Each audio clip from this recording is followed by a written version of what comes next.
tetapi menurut saya kalimat luar biasa. Kenapa?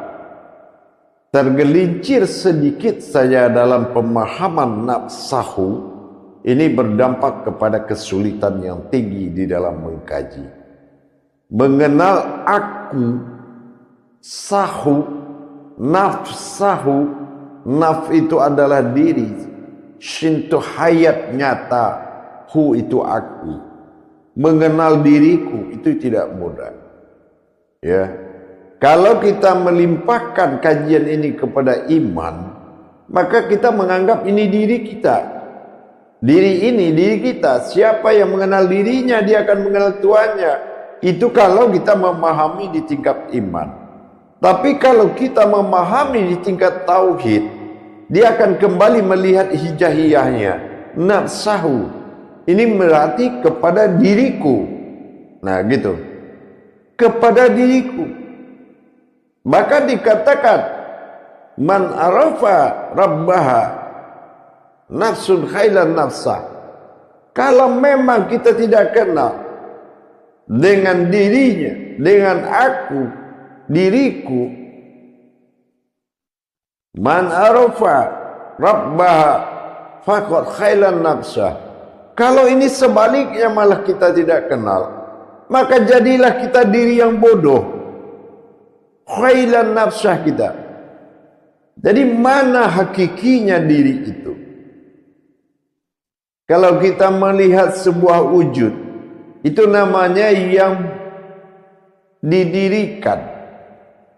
Diri yang telah jatuh kepada yang didirikan bersifat kalam atau kejadian. Kata yang menjadikan. Tapi kalau kita melihat dari sisi yang berdiri, ini adalah hayat, sesuatu yang hidup bukan mati. Nah ini hayat, ini yang dikatakan yang berdiri. Tetapi yang sebenar-benar diri, dari diri yang didirikan, diri yang berdiri, dan diri yang sebenar-benar diri. Apa yang dimaksud dengan yang sebenar-benar diri? Yang dimaksud dengan yang sebenar-benar diri adalah sesuatu yang berdiri. Kalau memang belum dia berdiri pada aku, ini belum dikatakan ada diri. Kalau dia masih pada dia, belum menjadi pada aku, nah ini kalau dia, aku bukan menjadi dia, dan dia bukan menjadi aku, ini belum berdirinya dia pada aku pada dia. Ini belum berdiri. Kalau dia belum berdiri, belum ada diri. Nah gitu ya. Kenapa mendirikan diri tidak mudah? Mendirikan diri, apalagi menghidupkan diri. Apa yang dikatakan menghidupkan diri? Aras diri itu adalah pengenalan hakiki. Itu aras diri, dasar kekuatan sebuah berdiri. Kalau aras diri atau kita menghidupkan diri dengan kita mengalami, melakukan hakiki ketuhanan, ini akan menimbulkan menghidupkan diri. Orang yang beribadah dengan ilmunya ke masjid, itu orang yang menghidupkan diri. Kalau ibadahnya benar-benar dilakukan dengan ilmunya. Jadi yang dikatakan sebenar-benar diri adalah mendirikan aku yang berdiri. Kalau sudah aku yang berdiri, adalah dia yang terlihat. Ini namanya diri. Tapi kalau belum dia berdiri, tidak ada istilah kata diri. Jemaah yang dirahmati Allah rahimakumullah.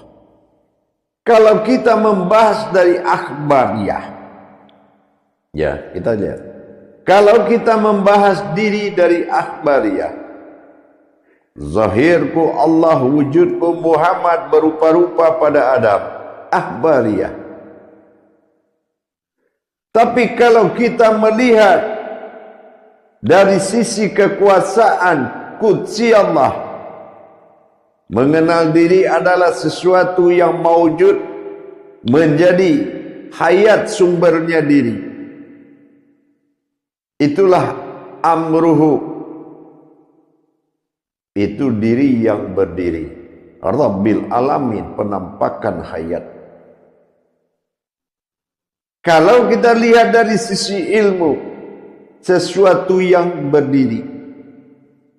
Mana yang didirikan yang sebenar-benar diri? Atau terlihatnya aku pada diri. Terlihatnya aku berwujud diri. Siratal ladzina an'amta alaihim. Siratal ladzi, singkirkan kemanusiaanmu. Ladzi itu orang-orang.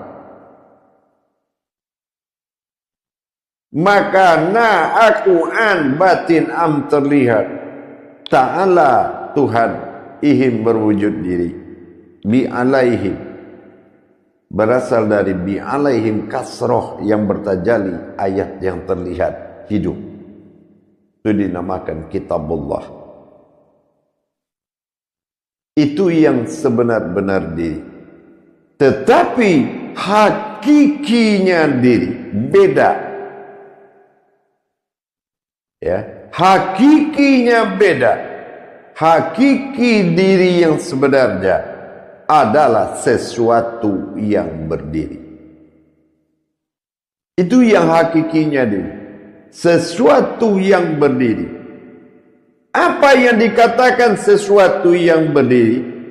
Yaitu bukanlah diri, tetapi sesuatu yang berdiri. Ini adalah jiwa ragaku.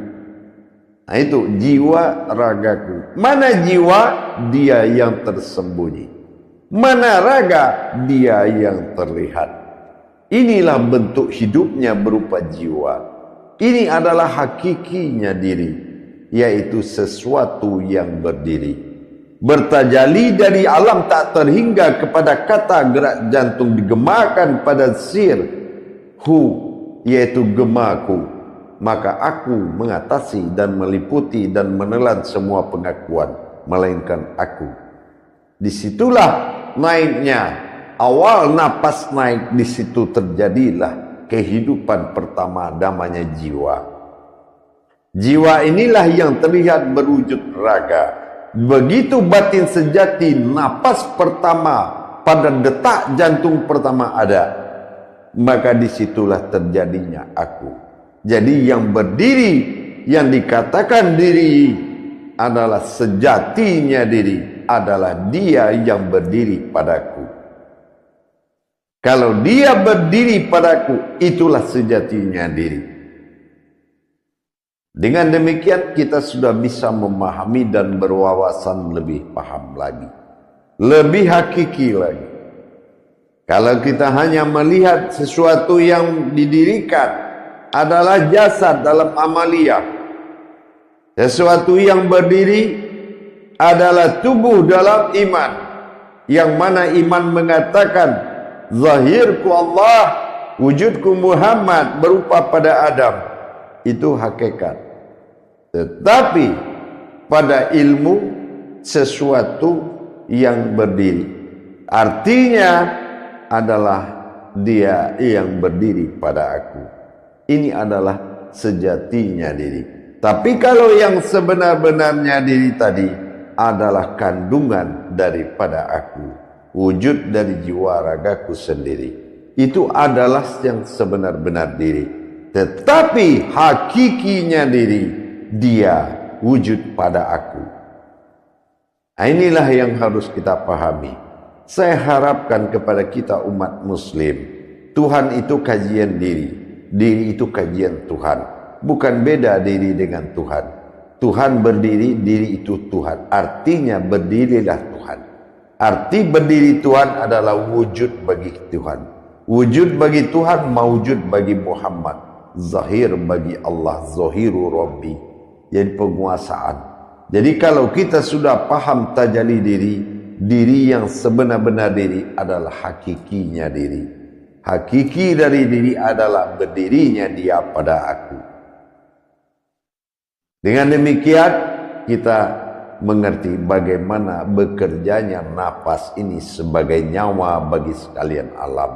Tapi napas bagi diri adalah batin abadi yang bisa menemui aku pada dalam napasku sendiri. Bagaimana menemui dia pada napas? Maka napas adalah tajalli batin abadi, yang mana dalam batin abadi bertajalli dari situ, yaitu batin sejati. Batin sejati inilah yang naik dan turun. Bukan dia naik meninggalkan yang turun, bukan turun meninggalkan yang naik, tapi dia membawa kata dan berkata setiap kata. Inilah orang yang sibuk dengan kata.